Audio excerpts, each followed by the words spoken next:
तो इनइक्वालिटी के टॉपिक को शुरू करेंगे arithmetic mean geometric mean inequality से। और आपको ये पता होना चाहिए कि ये आपके कैट के क्वेश्चंस का 50% से ज़्यादा हिस्सा है अगर आप इस चीज़ को अच्छे से समझ लेते हैं तो सबसे पहले जानेंगे कि अरिथमेटिक मीन होता क्या है। तो ऑर्डिनरी एवरेज को ही अरिथमेटिक मीन कहते हैं। तो अगर हम मान लेते हैं कि दो पॉजिटिव नंबर हैं ए और बी, तो अगर मैं अरिथमेटिक मीन की बात करूं तो अरिथमेटिक मीन ए और बी के पॉजिटिव नंबर की होगी एक वैल्यू जिसको कहते हैं a प्लस बी बाई 2 की। तो अगर हम एग्जाम्पल लेते हैं कि a की वैल्यू 8 है और b की वैल्यू अगर 12 है, तो a प्लस बी बाई 2 से अगर आप देखेंगे तो ये हो जाएगा 8 प्लस 2 जो कि हो जाएगा 20/2 और ये हो जाएगा तो अरिथमेटिक कहलाएगा। अब ये होता क्या है, तो 8 है और 10 है, अगर आप इसके बीच में 8 है और 12 है और इसके बीच में अगर आप 10 डालेंगे तो आप देखेंगे कि 8, 10 और 12 जो है वो अरिथमेटिक प्रोग्रेशन में हो जाएगा। यानी कि एक ऐसा नंबर जिसको दो नंबर के बीच में, जैसे कि इस केस में 8 और 12 के बीच में इंसर्ट करते हैं ताकि ये जो तीनों नंबर हैं वो अरिथमेटिक प्रोग्रेशन में हो जाए, उसको अरिथमेटिक मीन कहते हैं। इसी हिसाब से अगर ज्योमेट्रिक मीन की बात करें दो नंबर के बीच की, तो वो हो जाती है रूट ऑफ ए और बी। तो अगर मैं बात करूं कि एक नंबर 4 है और एक नंबर 36 है, तो रूट ए बी में अगर मैं इसको सब्स्टिट्यूट करूंगा तो 4 इंटू 36 का अंडर रूट, ये हो जाएगा अंडर रूट 144 और ये बन के आएगी 12। यानी कि अगर मैं 12 को इंसर्ट करूं तो ये जो 4 और 36 था इसके बीच 12 इंसर्ट होते ही 4, 12 और 36 जो है वो ज्योमेट्रिक प्रोग्रेशन में हो जाते हैं। तो 3 12 है और 3 36 है। तो geometric mean root over A B और arithmetic mean a plus B upon 2। आपको अभी ये बात याद रख लेनी है। अब आते हैं इंपॉर्टेंट पॉइंट पे जिसको कहते हैं arithmetic mean geometric mean theorem. तो अगर कोई n पॉजिटिव रियल नंबर्स की बात करें, तो अगर हमारे पास n पॉजिटिव रियल नंबर्स हैं, मान लेते हैं वो है a1, a2, a3, 4 और ऐसे करके n तक है, तो इनकी अरिथमेटिक मीन होगी a1 plus a2 plus a3 plus सारे an तक डिवाइडेड बाय n करके, और जो ज्योमेट्रिक मीन वो होगी nth रूट इन सब के मल्टीप्लिकेशन का, यानी a1, a2, a3 ऐसा करके an तक। तो जो हमारा arithmetic mean geometric mean theorem है, AMGM थ्योरम, वो ये कहता है कि अरिथमेटिक मीन या तो बड़ा होगा या बराबर होगा ज्योमेट्रिक मीन के। यानी कि आपको ये बात अब हमेशा याद रखनी है। तो अगर दो नंबर की बात करेंगे तो arithmetic mean a plus B by 2 है और geometric mean root A B है, तो ये हमेशा बड़ा होगा या बराबर होगा, या इसको ऐसे सिंप्लीफाई कर सकते हैं कि a प्लस बी जो है इज ग्रेटर देन और equal to 2 root A B, और ये जो इक्वालिटी है वो इज इक्वल टू बी होगा, तब ये इक्वालिटी साइन वैलिड रहेगी। तो ये थ्योरम आपको याद रखना है। तो दो या दो से ज़्यादा टर्म के लिए भी arithmetic mean is greater than और इक्वल टू ज्योमेट्रिक मीन। तो आपको बहुत बार एक्सप्रेशन के मैक्सिमम और मिनिमम पूछे जाएंगे और उसमें आपको सॉल्व करना है। तो बहुत सारे सिचुएशन होंगे जहां आपको ये सब सॉल्व करना है। तो arithmetic mean greater than geometric mean कहाँ कहाँ यूज़ होगी, अब हम एक एक करके देखेंगे। तो पहला यूज़ केस है कि a sum that is fixed asking for the maximum of a product। तो इसका एग्जाम्पल लेते हैं कि अगर हमारे पास एक रेक्टेंगल है और इसकी पेरीमीटर जो है वो 36 मीटर्स है, तो मैक्सिमम ऑफ ए प्रोडक्ट, तो इसकी उन सारे रेक्टेंगल्स की एरियाज में से कौन सा रेक्टेंगल होगा जिसकी एरिया मैक्सिमम होगी। तो अगर आप देखें पेरीमीटर है 2l प्लस बी होती है और ये दिया हुआ है आपको 36 मीटर, यानी कि सम दैट इज फिक्स्ड स्टैब्लिश हो चुका है, यानी कि l प्लस बी जो है वो 18 मीटर है। अब एरिया की फॉर्मूले होती है लेंथ इंटू विड्थ की, यानी कि प्रोडक्ट हो गई। तो अब क्वेश्चन ये बना कि l प्लस बी फिक्स्ड है 18 मीटर और ये मैक्सिमाइज करना है। तो अब आपको ये ध्यान रखना है कि ये मैक्सिमम तब होगा जब दोनों इक्वल होंगे L और B, यानी कि इक्वल पार्ट्स में इसको ब्रेक करना है हमको। तो ये L हो जाएगा 9 मीटर्स और B हो जाएगा 9 मीटर्स और एरिया हो जाएगा 9, सो मैक्सिमम एरिया 81 हो जाएगी। So first type of question है कि सम अगर फिक्स्ड है तो मैक्सिमम प्रोडक्ट का चाहिए। जैसे कि इस एग्जाम्पल में सम 18 मीटर्स था और प्रोडक्ट के लिए 18 मीटर्स को दो पार्ट्स में ब्रेक किया L और B में, जो कि इक्वल पार्ट्स में ब्रेक किया। इसको अगर अरिथमेटिक मीन ग्रेटर देन और इक्वल टू ज्योमेट्रिक मीन से देखते हैं तो L और B हो जाएगी L प्लस B अपॉन 2 और ग्रेटर देन और इक्वल टू ज्योमेट्रिक मीन हो जाएगी LB, यानी कि L प्लस B तो फिक्स्ड है, दिया हुआ है, तो 18/2 हो जाएगी ग्रेटर देन और इक्वल टू LB से, यानी कि ये हो जाएगी 9। तो 9 का स्क्वायर 81 बड़ा होगा LB से। इसका मतलब कि हमारा मैक्सिमम जो है वो प्रोडक्ट का आया। अब दूसरे टाइप के क्वेश्चन में आते हैं, इसको आप याद कर लीजिए। अगर कोई एक्सप्रेशन है x प्लस के अपॉन एक्स की तरह, x प्लस के अपॉन एक्स की तरह, और इस एक्सप्रेशन की हमें मिनिमम वैल्यू चाहिए, तो हम am ग्रेटर देन और इक्वल टू gm से आगे बढ़ सकते हैं। तो अगर मैं करूं am की बात, तो एक नंबर x, एक नंबर x, इनकी अरिथमेटिक मीन हो गई डिवाइडेड बाई 2, ग्रेटर देन और इक्वल टू ज्योमेट्रिक मीन हो जाएगी रूट ऑफ x के अपॉन x, और x कैंसिल हो जाएंगे। तो ये एक्सप्रेशन की मिनिमम हमें चाहिए थी, ठीक है। तो इसका अगर नाम हम रख देते हैं e, तो e upon 2 is greater than और इक्वल टू रूट के आया, तो e जो है वो आया ग्रेटर देन और इक्वल टू 2 रूट के। इसको आप याद भी रख सकते हैं कि मिनिमम एक्सप्रेशन x प्लस के बाई एक्स का आएगा e रूट 2 अपॉन के। स्ट्रेट अवे आप इसको यूज कर सकते हैं, कोई कैलकुलस लगाने की जरूरत नहीं है। तो अगर एक एग्जाम्पल लें कि x प्लस 16/x है एक एक्सप्रेशन और इसकी मिनिमम चाहिए, तो k की वैल्यू 16 है, तो आंसर हो गई 2 रूट 16, जो कि हो जाएगी 2 टाइम्स 4 और आंसर हो जाएगा 8। और ये कब होगा? ये x की वैल्यू 4 पे होगा, तो x की वैल्यू 4 पे हमारा आंसर आ जा रहा है, k की वैल्यू 4 पे। तो k की वैल्यू, और जब इक्वालिटी होगी तो x की वैल्यू 4 होगी। तो डिफरेंट टाइप ऑफ एग्जाम्पल लेते हैं।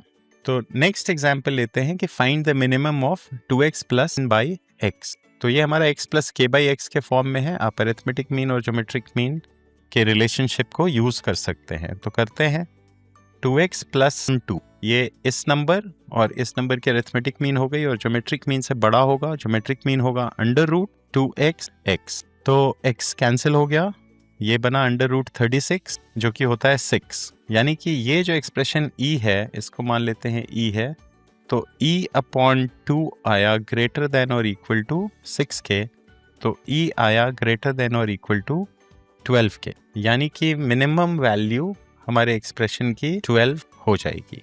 और ये x की वैल्यू अगर हमें निकालनी है कि कौन सी वैल्यू पे होगी, तो आपको ये याद रखना है कि ये दोनों जब बराबर होंगे, जो दोनों टर्म्स हैं वो बराबर होंगे, तो उसको सॉल्व कर देना है। यानी 2x जो है वो x के बराबर होगा, तो 2 और 18 9 से कैंसिल हो गए, x इधर आ गया, x स्क्वायर 9 आया और x 3 आया। तो पूरी बात इस क्वेश्चन में ये आती है कि minimum of 2x plus x जो है वो होगा 2 और x की वैल्यू होगी 3। किस पे आएगा वो इन दोनों को बराबर सॉल्व करके आप सब्स्टिट्यूट करके भी कर सकते हो। तो हमेशा आपको इस फॉर्मेट से जाने की ज़रूरत नहीं है। तो दूसरे फॉर्मेट से इसको सॉल्व करते हैं। तो अगर मैं इक्वेट कर दूं, तो जैसे यहाँ मैंने किया, मैंने सॉल्व कर दिया, x की वैल्यू 3 आई, अब मैं 3 सब्स्टिट्यूट कर दूं, तो 2 इंटू 3 प्लस 3 जो है ये e की मिनिमम वैल्यू हो जाएगी। तो ये हो गई 6 और ये हो गई 6 प्लस 6 12 आया। तो इस ढंग के क्वेश्चन को आपको ऐसे सॉल्व कर देना है। अब नेक्स्ट क्वेश्चन लेते हैं, minimum value of 3x plus 27x। पिछली बार की तरह ही सॉल्व करते हैं। अगर मिनिमम चाहिए तो इस पोर्शन और इस पोर्शन को इक्वेट करके सॉल्व कर देते हैं। तो 3x हो जाएगा बाई x के बराबर, तो 3 टाइम्स गया और ये x इधर आ गया, तो x स्क्वायर 9 हुआ और x की वैल्यू 3 आई। तो अगर ये एक्सप्रेशन e के बराबर है, तो दोनों को हमने बराबर किया है, तो फर्स्ट टर्म होगा 3 इंटू 3 9 और सेकेंड टर्म भी 9 ही होगा, तो ई की मिनिमम वैल्यू 9 + 9 हो जाएगी, तो ई मिनिमम हो गई। ये आपको बस इस हिसाब से सॉल्व कर देना है, 30 सेकंड से कम लगेंगे इस ढंग के क्वेश्चन को सॉल्व करने में, और यही बेनिफिट है आपको arithmetic mean greater than geometric mean की। और बहुत सारे एग्जाम्पल्स लेंगे। अब नेक्स्ट एग्जाम्पल है मिनिमम ऑफ x + 1/x की। तो फर्स्ट पोर्शन और सेकेंड पोर्शन को इक्वेट कर देते हैं। ये हमें देगा x² 1 की और x की वैल्यू आ जाएगी 1। और अगर मैं इसको e मानूं तो e मिनिमम x = 1 पे आएगा, यानी पहला पार्ट 1 और दूसरा पार्ट 1/1, यानी कि 1 + 1 2 आया, तो मिनिमम वैल्यू 2 आ गई। इस बात को आप हमेशा से ध्यान रखिए और इसको आप बार बार सॉल्व कर सकते हैं। नेक्स्ट क्वेश्चन लेते हैं कि मिनिमम निकालना है हमें इस बार √x + 4/√x की। सेम मेथड से जाएंगे, √x को इक्वेट कर दिया 4/√x से, इसका मतलब x की वैल्यू 4 आ गई। यहाँ पे सब्स्टिट्यूट किया 2 आई, और क्योंकि दोनों को इक्वल किया तो दूसरा पार्ट भी 2 होगा और वैल्यू 4 हो जाएगी। और अगर इसकी वैल्यू e है तो ये 4 ही e मिनिमम है, तो e मिनिमम की वैल्यू 4 आ गई, और ये आ रही है x = 4 पे। तो एक्सप्रेशन में कोई भी एक पार्ट हो और दूसरा पार्ट हो, एक पार्ट हो और दूसरा पार्ट हो, ये आपको मान के चलना है कि am > gm पे है। तो एक और एग्जाम्पल ले लेते हैं। अब एक एक्सप्रेशन है जिसको कहते हैं x² + x², और इसकी मिनिमम निकालनी है। तो दो पार्ट्स हैं इसमें, इसकी वैल्यू e है, इसकी मिनिमम चाहिए हमें। First part second part equate कर देते हैं, तो x² आया 64/x² के। इसका मतलब हो गया x⁴ है वो है 64। इसका मतलब ये है कि x² जो है वो है 8। इसका मतलब है कि x की वैल्यू आ गई 2√2 की, पर हमें तो x² ही चाहिए, 8 है यहाँ पे। x² की वैल्यू 8 है। फर्स्ट पार्ट और सेकंड पार्ट को इक्वेट किया तो सॉल्व करने के बाद ये भी 8 ही आएगा। तो e मिनिमम जो है वो 8 + 8 होगा, जो कि होता है 16, और ये क्वेश्चन 30 सेकंड से कम में सॉल्व हो जाएगा। इसलिए कि हमें x + 3 + 16/x + 3, जहाँ की x -3 से बड़ा है, इसकी मिनिमम निकालनी है। कुछ नहीं करना है, x + 3 की पैटर्न को देखो और t मान लो उनको, तो हमारा क्वेश्चन इस ढंग से दिखेगा कि हमें मिनिमम चाहिए इस ढंग के एक्सप्रेशन से। तो सीधी सी बात यह है कि सॉल्व करेंगे t = 16/t से। इसका मतलब होगा t² है 16 और इसका मतलब हो जाएगा t है 4। तो t जो हमने लिया था वो x + 3 लिया था, तो वो 4 है, तो x की वैल्यू 1 हो जाएगी, यानी कि x = 1 पे मिनिमम आएगी। और हमने क्योंकि यहाँ पे इक्वेट किया है, t की वैल्यू 4 आई है और ये दोनों को इक्वेट किया है, बराबर है दोनों, तो ये भी वैल्यू 4 ही आएगी, तो 4 + 4 होगी। और अगर एक्सप्रेशन की वैल्यू e है तो ये हो गई मिनिमम वैल्यू, और e मिनिमम की वैल्यू हम कह सकते हैं कि 4 + 4 8 होगी, और क्वेश्चन सॉल्व हो गया। एक और क्वेश्चन लेते हैं उसी तरह से। तो मिनिमम ऑफ x + 5 + 9/x + 5, इसकी पैटर्न में अगर मैं देखूं x + 5 है, इसको t मान लेते हैं, तो t + 9/t हो गया हमारा एक्सप्रेशन, और हमें इसकी मिनिमम लेनी है। यानी अगर ये e है तो इन दोनों पोर्शन को इक्वेट कर देना है हमें और सॉल्व कर देना है t और 9/t को। तो t और 9/t को इक्वेट किया तो t² 9 आया और t की वैल्यू 3 आई। तो फर्स्ट पार्ट 3 आया तो सेकंड पार्ट भी 3 ही आएगा। सो 3 + 3 हो गई e मिनिमम की वैल्यू। e मिनिमम की वैल्यू 3 + 3 मतलब 6 हो गई, और क्वेश्चन हमारा सॉल्व हो गया। पर t 3 था, यानी x + 5 जो है वो 3 है हमारा, तो इसका मतलब x की वैल्यू -2 होगी। यानी कि अगर हम पूरी बात करें तो -2 की वैल्यू पे x की हमारा मिनिमम वैल्यू आ रहा है इस पूरे एक्सप्रेशन का, x + 5 + 9/x + 5 का। नेक्स्ट क्वेश्चन देखते हैं कि प्रोडक्ट है दो नंबर का, जैसे = 36, और हमें एक एक्सप्रेशन दिया हुआ है 4x + 9, जिसका कि हमको मिनिमम वैल्यू निकालना है। तो इस एक्सप्रेशन को अगर मान लेते हैं कि e है, तो e की अरिथमेटिक मीन दो टर्म से बनी हुई है, 4x और 9y। तो 4x + 9y इन दोनों की अरिथमेटिक मीन होगी 4x + 9y/2, और ये बड़ा होगा इनके ज्योमेट्रिक मीन से, जो होगा 4x × 9y। इसको सिंप्लीफाई करते हैं तो ये 4x + 9y e है, तो e जो भी वैल्यू होगी e/2 > और = होगा 4 इंटू 9 36 XY, और इसको कर सकते हैं कि 2 ग्रेटर देन और इक्वल टू है, 36 को बाहर निकाल लेते हैं, 6 रूट XY हुआ। अब XY की वैल्यू दी हुई है 36, तो अगर हम यहाँ सब्स्टिट्यूट करें 36 तो उसकी रूट भी 6 होगी, यानी कि ये हो जाएगी 6 6 यानी कि 36, यानी कि e/2 इज ग्रेटर देन और इक्वल टू 36 आया। इसका मतलब e जो आया वो ग्रेटर देन और इक्वल टू 72 आया, और इस हिसाब से हमने सॉल्व कर दिया एक अच्छे कैट लेवल क्वेश्चन को arithmetic mean is greater than और इक्वल टू ज्योमेट्रिक मीन के कॉन्सेप्ट से। अभी तो आप समझो कि आपको प्रोडक्ट दिया हुआ है, यहाँ पे एक फिक्स्ड वैल्यू ऑफ प्रोडक्ट दी हुई है, और यहाँ पे एक सम है जिसके दो हिस्से हैं 4x और 9y। तो आपको क्या करना है, इन दोनों हिस्सों को इक्वेट कर देना है। 4x और 9y को आपने कर दिया इक्वल, इससे x की वैल्यू आई 9/4y, और इसमें सॉल्व कर देते हैं। xy x की जगह y और y की जगह y मिलके हुआ, तो यहाँ पे y इंटू वाई बना y², और ये हो जाएगा 4/9। सो 9 से 4 टाइम्स, यानी कि y², तो y की वैल्यू 4 आई, और इसमें अब मैं सब्स्टिट्यूट कर दूंगा तो x की वैल्यू आ जाएगी 9/4 यानी कि 9 आई।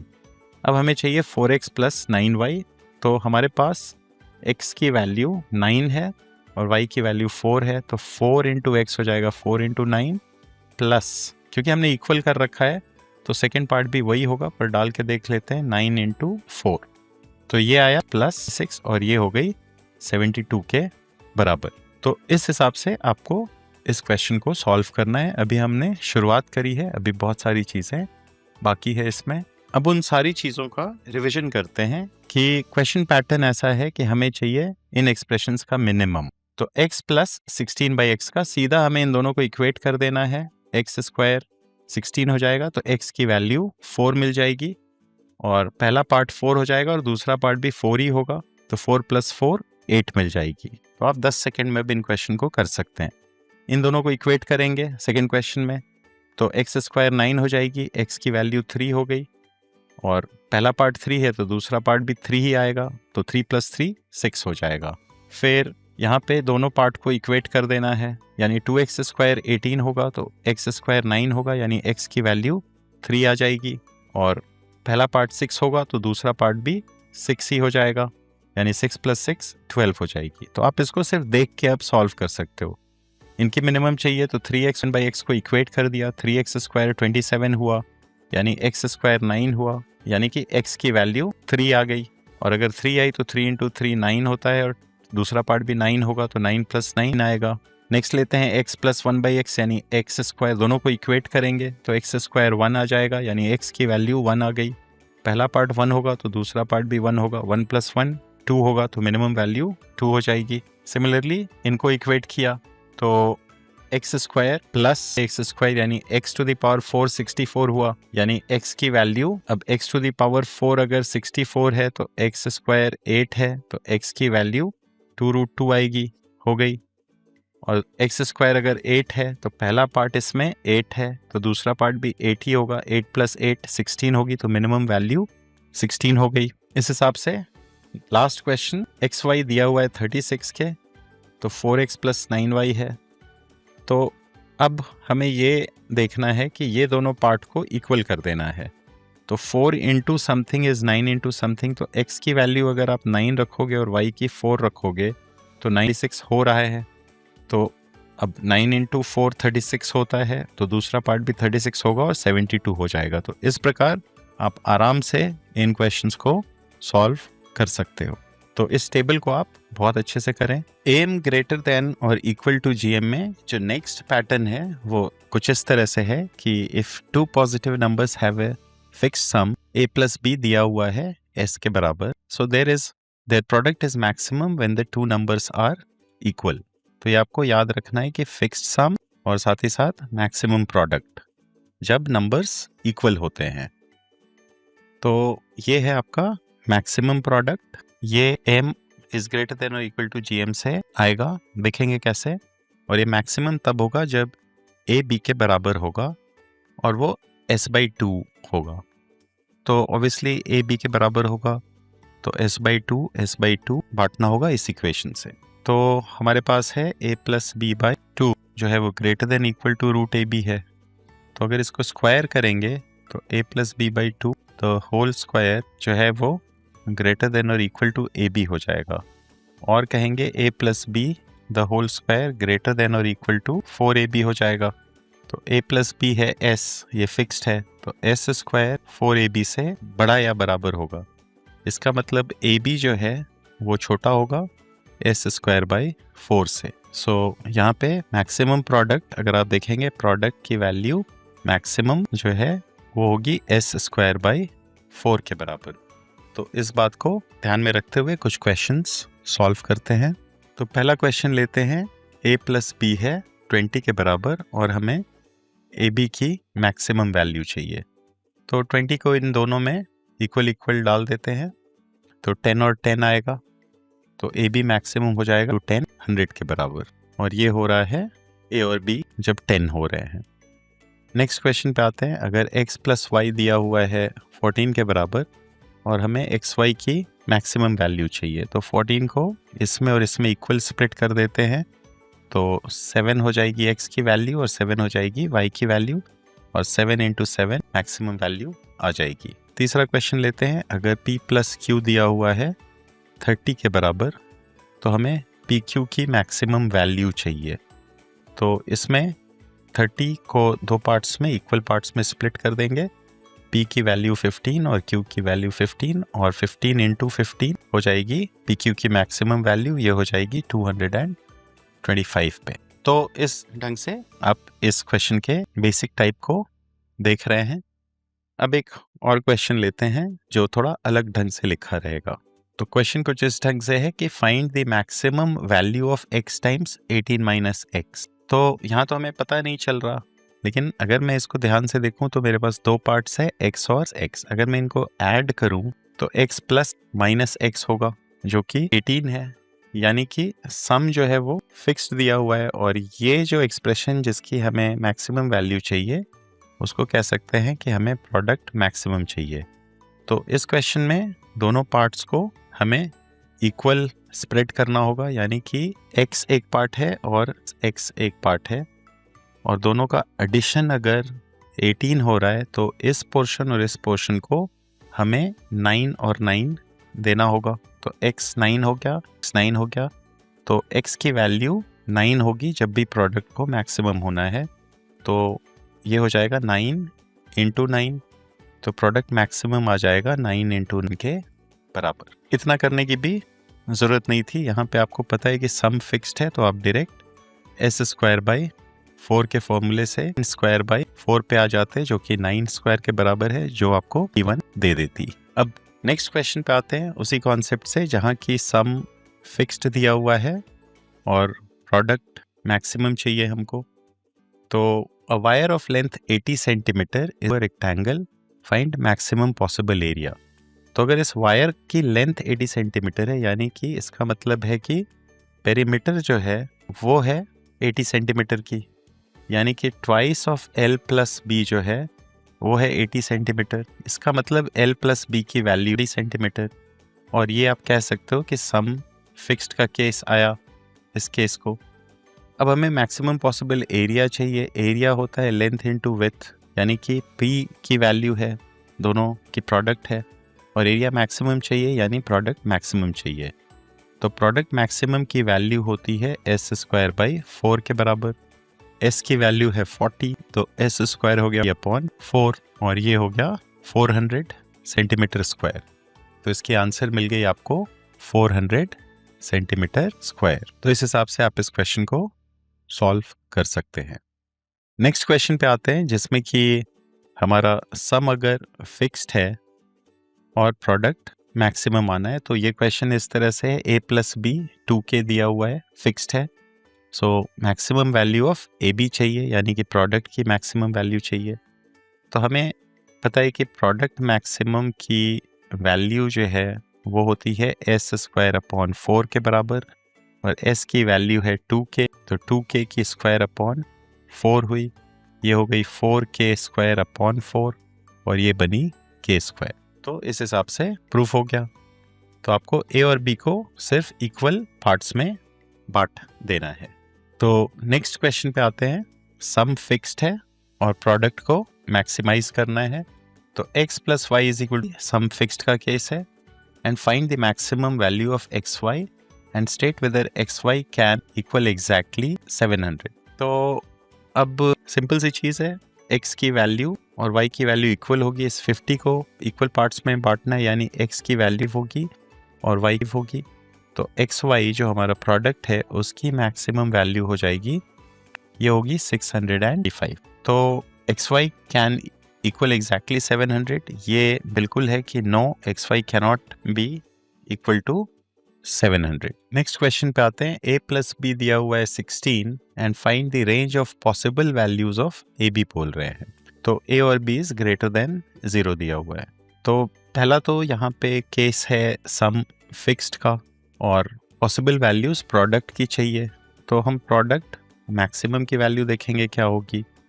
तो प्रोडक्ट मैक्सिमम इस केस में s स्क्वायर अपॉन 4 होगी, जो हो जाएगी 16 अपॉन 4, ये हो जाएगी 16 इंटू 4 64 के बराबर। अब जो है a और b 0 से बड़े हैं, तो मान लेते हैं कि जस्ट मिनिमम वैल्यू प्रोडक्ट की 0 हो जाएगी, यानी कि जो प्रोडक्ट है वो 0 और 64 के बीच में रहेगी। और इसलिए हमारे क्वेश्चन का आंसर जो रेंज है वो p की रेंज जो है वो 64 और 0 और 64 के बीच में होगी। और यहाँ पे जो है इक्वल टू भी आप लगा दोगे, क्योंकि मैक्सिमम जो है वो 64 हो सकती है। यहाँ पे इक्वल टू साइन नहीं है, इसीलिए यहाँ पे सिर्फ लेस देन साइन हमारे आंसर का हिस्सा होगा। नेक्स्ट क्वेश्चन पे आते हैं। A farmer has 100 meter of fencing and wants to enclose a rectangular plot against a wall. So only 3 sides need fencing, 1 length and 2 breadths. Find the maximum area. तो अब इस चीज़ को ध्यान से समझते हैं, ये बहुत इंपॉर्टेंट क्वेश्चन है। तो ये वॉल हो गया ऑलरेडी। अब उसके बाद उसका जो रेक्टेंगुलर प्लॉट है वो कुछ इस तरह से है और ये खुला हुआ है, एक तरफ वॉल है, यानी कि ये जो ग्रीन कलर है ये इसके फेंसिंग हो गई। तो मान लेते हैं कि ये B है और ये L है। तो टोटल जो लेंथ आया वो आया 2B प्लस L और वो है 100 मीटर्स जो उसके पास है। अब इन दोनों की क्वांटिटीज का सम फिक्स्ड आया। अब हमें मैक्सिमम एरिया चाहिए। तो अगर मैं एरिया की बात करूं तो एरिया तो लेंथ इनटू विड्थ होता है। तो एरिया अगर लेंथ इनटू विड्थ होता है तो इसकी मैक्सिमम कितनी होगी। तो अगर मैं यहाँ से बात करूँ तो मुझे एरिया मैक्सिमाइज करने के लिए 100 को 2 पार्ट्स में स्प्लिट करना होगा और दोनों इक्वल होंगे, यानी कि 2b की वैल्यू आएगी और l की वैल्यू होगी। तो अगर 2b की वैल्यू है तो b की वैल्यू होगी और l की वैल्यू होगी।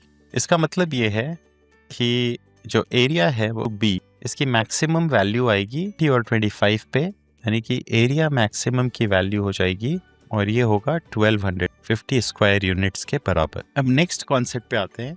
If 2 positive numbers have a fixed product, यानी कि अब हमें प्रोडक्ट दिया हुआ है जो कि एक फिक्स्ड वैल्यू है, तो their sum is minimum when the 2 numbers are equal. तो m is greater than gm से आप देखोगे कि a plus b is greater than equal to 2 root ab और ये प्रोडक्ट p जो है वो फिक्स्ड है, p की वैल्यू है इसकी, सो 2 रूट p, और ये मिनिमम होगी जब a और b रूट p के बराबर होंगे। तो a प्लस b को इक्वल करा अगर a और b को, तो इसमें 2a की वैल्यू 2 रूट पी आई और a की वैल्यू रूट पी आई और b की भी वैल्यू रूट पी आई, यानी कि अब हमें याद कर लेना है कि फिक्स्ड प्रोडक्ट देखा तो मिनिमम सम के लिए हमें करना है। तो क्वेश्चन लेते हैं। अगर प्रोडक्ट फिक्स्ड दिया हुआ है, मान लेते हैं कि 64 है, तो हमें मिनिमम वैल्यू चाहिए x प्लस वाई की मिनिमम वैल्यू चाहिए। तो हम सीधा यूज़ कर देते हैं कि सम मिनिमम तब होगा अगर प्रोडक्ट फिक्स्ड है जब दोनों बराबर होंगे, यानी कि x और y बराबर होंगे तो x 8 होगा, y 8 होगा। तो सम मिनिमम इस केस में 8 प्लस 8 16 होगा। एक और क्वेश्चन लेते हैं। अगर प्रोडक्ट फिक्स्ड है 4 है तो हमें चाहिए p प्लस q की मिनिमम वैल्यू। और अगर हमें p प्लस क्यू की मिनिमम वैल्यू चाहिए तो हमें p और q को बराबर करना होगा, यानी p की वैल्यू 12 होगी और q की वैल्यू होगी और p प्लस क्यू मिनिमम हो जाएगा 12 प्लस 12 यानी कि 4। तो आपको बस ये ध्यान में रखना है। अब थर्ड हम करेंगे, सीधा इसको फॉर्मूले से कर देंगे। तो अगर दो नंबर a और b दिए हुए हैं, ये 121 है, तो हमें चाहिए a प्लस b की मिनिमम वैल्यू, और ये हमें पता है कि 2 रूट प्रोडक्ट के बराबर आएगी। तो 2 रूट 121 हुआ, ये 2 11 हुआ और ये 22 की वैल्यू आई, और ये हो रही है a और b की वैल्यू 11 पे, जो कि है रूट ओवर 121 या रूट ओवर p पे। तो वापस से पढ़ते हैं। If two positive numbers have a fixed product, AB is equal to P, and their sum is minimum when the two numbers are equal. तो minimum sum जो है वो 2 रूट P के बराबर आती है और A और B की वैल्यू रूट P होती है। इस पे और भी क्वेश्चंस करेंगे। एक और क्वेश्चन लेते हैं जिसमें कि प्रोडक्ट फिक्स्ड दिया हुआ है और सम मिनिमम के वेरिएशन की क्वेश्चन है। जैसे यहाँ पे देखते हैं कि product XY is equal to 18 दिया हुआ है और find minimum value of x plus Y plus 10 दिया हुआ है। तो प्रोडक्ट सिर्फ x और y की है, 10 एक्स्ट्रा है। तो अगर इस सम को मिनिमम करना है तो x प्लस वाई को मिनिमम करना होगा। तो इसकी मिनिमम वैल्यू 2 रूट p होती है। तो इसका मतलब कि मिनिमम वैल्यू हुई 2 रूट, जो कि 6 रूट 2 हुई। तो जो हमारा एक्सप्रेशन है x प्लस वाई प्लस 10, उसकी मिनिमम वैल्यू हो जाएगी s मिनिमम की x प्लस वाई की मिनिमम रूट 2 और प्लस 10 इसमें आ जाएगा। सो इस हिसाब से ये क्वेश्चन सॉल्व होगा। और वेरिएशन देखते हैं फिर से। यहाँ पे product X Y is equal to 20 fixed है और मिनिमम वैल्यू चाहिए x प्लस वाई की। तो ये हो जाएगी 2 रूट p के बराबर। तो ये हो जाएगी 2 रूट 20 के बराबर। जो सम मिनिमम है वो हो जाएगी 2 रूट 20 के बराबर, और ये है 4 इंटू 5 यानी कि 2 बाहर आ जाएगा। तो 4 रूट 5 हो जाएगी और रूट 5 की वैल्यू है 4 इंटू 2.236, जो कि 8 से बड़ा है। और पूछा है कि x प्लस वाई 8 हो सकता है क्या। तो अब मिनिमम वैल्यू जो है वो 8 से बड़ा है, तो 8 से छोटा तो नहीं होगा। तो इसका मतलब कि 8 के बराबर भी नहीं होगा, यानी कि this is not achievable. Next question पे आते हैं। y is greater than 0, xy is equal to 50, यानी प्रोडक्ट फिक्स्ड दिया हुआ है और मिनिमम वैल्यू चाहिए 2x प्लस 2y का। हमें पता है कि x प्लस वाई की मिनिमम वैल्यू 2 रूट p होगी, यानी कि 2 टाइम्स रूट 50 होगी, यानी कि 2 टाइम्स रूट 2 होगी, यानी कि 5 बाहर आ जाएगा, 10 रूट 2 होगी। और हमें चाहिए 2x प्लस 2y की minimum value, that means 2x plus y की मिनिमम वैल्यू। और तो अगर minimum of 2x plus Y चाहिए तो ये होगा 2 टाइम्स x प्लस वाई की मिनिमम वैल्यू, जो कि 10 रूट 2 है। तो 10 रूट 2 होके आएगी और ये हो जाएगी रूट 2। सो एक और वेरिएशन हुआ।